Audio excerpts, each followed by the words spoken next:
आज आपण बनवणार आहोत झणझणीत कालवण। त्यासाठी आपण घेणार आहोत वाव मच्छी अर्धा किलो, 10 ते 12 लसणाच्या पाकळ्या, 4 मिरच्या, आलं, एक मोठा टोमॅटो बारीक चिरून घ्यायचा आहे, थोडीशी चिंच पाण्यात भिजत घाला आणि ती चिंच पूर्ण कोल तयार करा। हा बघा असा।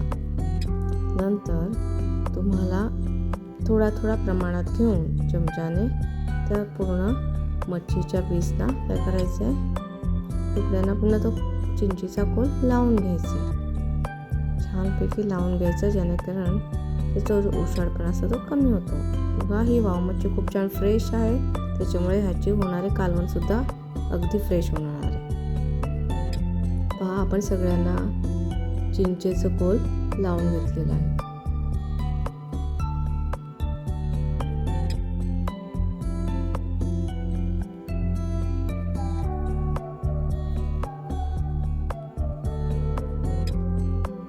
आता आपण फोडणीची तयारी करेपर्यंत हा चिंचेचा कोल छान त्याच्यात मुरून जाईल। तेल घ्या, तेल गरम झाल्याबरोबर आपण त्याच्यात ठेचलेला लसूण, अद्रक आणि मिरची परतून घेणार आहोत। पहा मी तेलाचा वापर कमीच करते, तरी सुद्धा कालवणाचा झणझणीतपणा, रसशीतपणा कायम असतो। म्हणजे तेल जास्तच वापरल्यावर आपलं मच्छीचं कालवण चांगलं होतं असं नाहीये।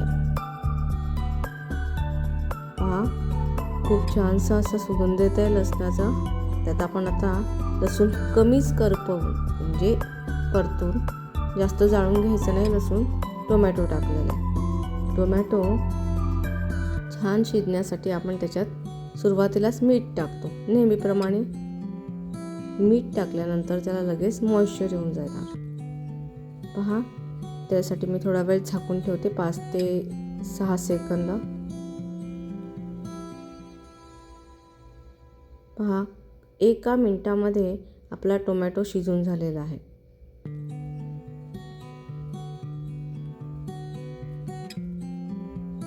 त्यात आपण मसाले म्हणजे पहिल्यांदा हळद घेऊया, आमचा आगरी मसाला, अर्धा चमचा गरम मसाला आणि रंग येण्यासाठी काश्मीरी लाल तिखट।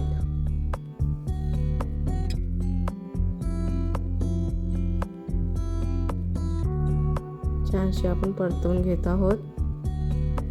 त्यातच आपण मस्त चिंचेचा कोल लावलेली वाव मच्छीचे तुकडे टाकून देऊया। ते आता व्यवस्थित मिक्स करून घेऊया। पहा मच्छी फ्रेश असेल तर तिचा चुरा होत नाही आणि आपण मस्तपैकी त्याला असा तेलात थोड्या वेळ मुरून घेऊया, म्हणजे मसाले एक करून त्याच्यात मिक्स होतील।